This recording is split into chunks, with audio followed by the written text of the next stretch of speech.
Hey everyone, ready to have your minds blown? Because today we're diving deep into something you might not expect, a children's math textbook. Oh, yeah, those textbooks. But before you think, wait, I'm past elementary school math, trust me, Yeah. this isn't about solving equations, it's about how this book makes learning fun and surprisingly insightful. We're talking multiples and factors, but with a twist. And it's amazing how they take these concepts, which, let's be honest, can seem a bit dry sometimes, and make them sing. Totally. They've got this game, The Mouse and the Cat, where Kunjin the Mouse is trying to reach safety at step 28, but there's a cat on his tail. Classic cat and mouse, right? Yeah. Right. But here's the thing, they can only jump certain steps. Mouse jumps by 2s, cat by 3s. Multiples in action. I wish my math classes had used cats and mice. Much more engaging. I know, right? And it just clicks. This visual approach, it's like, oh, now I get it. It just shows how our brains are wired for this stuff, you know? We love pattern. Exactly. And speaking of patterns, there's this other game, Meow Game, where you replace multiples with meow, like 1, 2, meow, 4, 5, meow. See? Patterns everywhere. It's like in music, or even when you're predicting what song will play next on your playlist. You just crack the code, it's all connected. But wait, there's more. They've even got Monto Cat, and he's all about those multiples too. Monto Cat. Okay, I like where this is going. So you roll dice, make a 2-digit number, and if it matches Monto's multiples, you win. Simple, but But it makes you think about numbers in a different way, right? You're not just memorizing times tables, you're strategizing. exactly. And when it comes to explaining tough stuff, simply. Genius. Common multiples, picture this. Overlapping circles like those Venn diagrams showing how numbers share multiples. Okay, that's actually really helpful, visually. Right. It's like finding a meeting time that works for everyone or where your skills match a job. It's about those connections. Those aha moments. We're finding common multiples all the time without even realizing it. And this book lays the groundwork so well. Okay, before we get too far ahead, let's hit pause for a second and come back to unpack even more of this amazing textbook. Sounds good. I'm hooked already. This is way more interesting than I thought it would be. I told you. All right, we'll be back right after this to explore the world of word problems. Tamarind. Seeds. And you're not going to believe it, tiling. And we're back, ready to tackle those word problems, but don't worry, no sweat. These aren't the ones that'll give you nightmares. Yeah, those were the worst. This textbook, though, they've cracked the code. Like there's one about tamarind seeds, right? Yeah. And you got to figure out how many someone started with based on what's left over when grouped. Oh, that's fun. It's like a little puzzle, and it sneaks in the idea of factors without you even realizing it. Exactly. You're figuring out what divides evenly into another number, but it's about, tasty tamarind seeds, not just numbers on the page. Way more relatable. And speaking of practical, the tiling problems, that's where things get really interesting. Imagine trying to tile a floor with different sizes, but no cutting allowed. Oh, I've been there. DIY projects can be brutal. And this is where understanding factors becomes a lifesaver. Seriously, it's the difference between a job well done and a pile of extra tiles and frustration. No kidding. Who knew elementary math could prevent those DIY disasters? Yeah. But see, the book, it eases you in. Remember Monto Cat, our multiples buddy? Well, there's a whole section, got to figure out who he's waiting for, all about multiples again. I'm sensing a theme here, and I'm liking it. Right.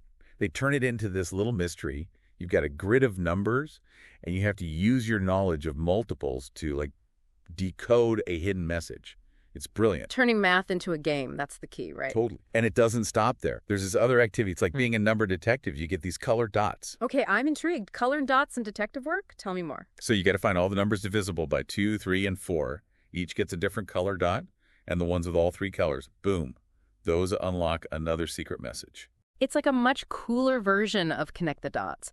But what's sneaky is how these seemingly simple activities are introducing some pretty important math concepts without being intimidating. Right. They're like, here, have some fun. But little do you know, you're learning about the greatest common factor. The GCF, exactly. The book doesn't hit you over the head with the term, but the tiling problems. They're subtly teaching you how to find it. Planting those seeds of knowledge, I love it. And speaking of seeds, the factor tree activity, have you seen that one? Oh, yeah. It's where you visually break down a number into its prime factors. Like a family tree, but for numbers. You really see the building blocks that make up each number. And building blocks, that reminds me of this problem with 3 friends, Ronnie, Geetha, and the Seema. They're tiling a path. Each buys different length tiles. But here's the thing. They all tile the entire path perfectly. No cutting needed. That's a good one. It makes you think about factors and multiples in a real-world way. The path's total distance, the fact it's divisible by 3 different tile sizes, the relationship between those sizes, it's all connected. It's like a puzzle, right? And your math skills are the key to solving it. But here's the best part. There's not just one right answer. The book encourages you to find multiple solutions, showing there are different ways to reach the same goal. It's a good life lesson too, right? Sometimes the best solutions come from thinking outside the box. Exactly. Like they say, there's more than one way to skin a cat. Though why you'd skin a cat, especially Monto cat, is beyond me. Yeah, poor Monto. But I get your point. This textbook is all about showing that math isn't just about memorizing formulas. It's about problem solving, being creative, and realizing there are often multiple ways to approach a problem. And that's something we could all use a little more of, don't you think? Absolutely.